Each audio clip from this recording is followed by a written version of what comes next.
পয়লা মে অর্থাৎ শ্রমিক দিবস, আর এই দিনটিকে মাথায় রেখে বৃক্ষরোপণের কর্মসূচি পালন করল বরানগরের উদীপা কমপ্লেক্স। কর্মসূচির উদ্যোক্তা তথা কমপ্লেক্সের সেক্রেটারি জানিয়েছেন, এই প্রথম তারা এমন কর্মসূচি গ্রহণ করলো। সব মিলিয়ে তারা আজ 110টি চারা গাছ রোপণ করেছেন। এছাড়াও পথ চলতি এবং আশেপাশের আবাসনেও চারা গাছ বিলি করেছেন তারা। শুধুমাত্র অর্থই প্রকৃত সম্পদ নয়, আমরা যে অঞ্চলে বসবাস করি সেই পরিবেশও আমাদের অন্যতম সম্পদ। এই লক্ষ্যকে মাথায় রেখে এবং পরবর্তী প্রজন্ম পরিবেশের প্রতি, বিশেষত গাছের প্রতি যাতে সচেতন হয়, সেই জন্যই এই অভিজাত কমপ্লেক্সে বসবাসকারী একাধিক পরিবারের সদস্যদের এই কর্মসূচির উদ্যোগ।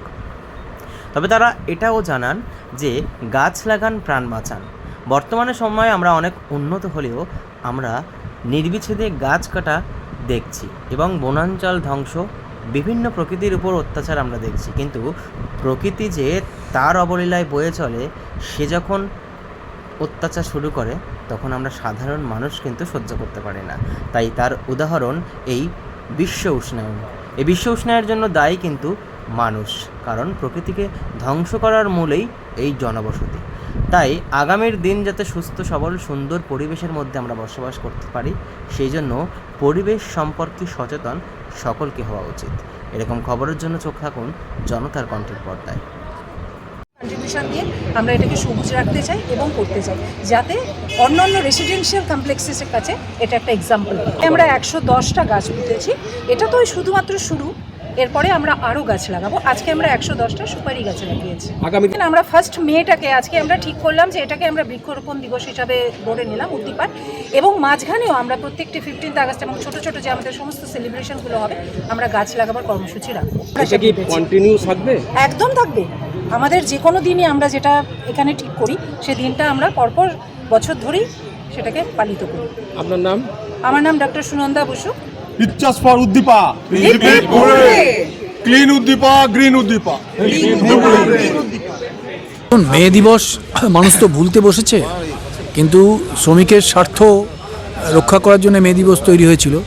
তো এখন যদি এরকমভাবে মনে করা যায়, এই বৃক্ষরোপণের মধ্যে দিয়ে বৃক্ষ মানুষকে ছায়া দেয়, সমাজ শ্রমিককে একটা ছায়া প্রদান করবে অন্যভাবে, সেটা মনে হয় খুব মিনিংফুল। শুধু বৃক্ষরোপণের সঙ্গে শ্রমিক স্বার্থকে যদি মেয়েটাকে এক করেই, এটাই মনে হয় তার মানে হয়। আমাদের অনেকগুলো কথাই বলার আছে। আমি ছোট করে যেটা বলি, আমাদের এই অ্যাপার্টমেন্টের যে অ্যাসোসিয়েশন এও তাদের তরফ থেকে উদ্যোগ নেওয়া হয়েছে এবং আমরা সবাই এই উদ্যোগে সামিল হয়েছি। এবং এই উদ্দেশ্য কিন্তু খুব ছোট উদ্দেশ্য নয়, শুধু উদ্দীপাবাসীর জন্যই নয়, সমগ্র ভারতবাসী এবং বিশ্ববাসীর জন্য একটা খুব বড় মেসেজ আমরা দিতে চাই যে আমরা পৃথিবীটাকে সবুজ দেখতে চাই। আমাদের এই সমগ্র পরবর্তী যে জেনারেশন, আমাদের সন্তানরা, তারা যেন একটা নতুন উদ্দীপনায় এই পৃথিবীতে বাঁচতে পারে। ক্রমশ পৃথিবী গরম হয়ে উঠছে। গতকাল যে দিনটা ছিল সেটা উষ্ণতম দিন ছিল। এত বেশি উষ্ণতা কিন্তু কখনোই ভালো নয়। আমরা জানি পৃথিবীর মরুকরণ হচ্ছে, মানে সমস্ত চারিদিকে কিন্তু উষ্ণতা অনেক বেশি গরমকালে, আর শীতকালে আবার বেশি ঠান্ডা।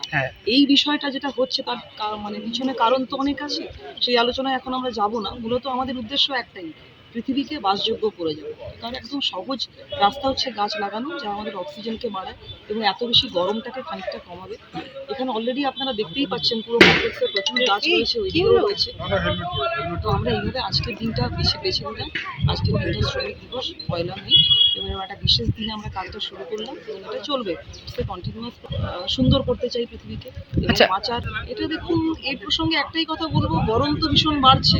এটা সেই মানে এসি তো লাগাচ্ছে, এটা ঘটনাই যে এত বেশি গরমের কারণে হয়তো লাগাচ্ছে। তবে যতটা সম্ভব কম ব্যবহার করা যায় এটা আমরা করতে পারি। মানে যখন প্রয়োজন হচ্ছে না তখন না ব্যবহার করাই ভালো, এইটুকুনি বলতে পারি।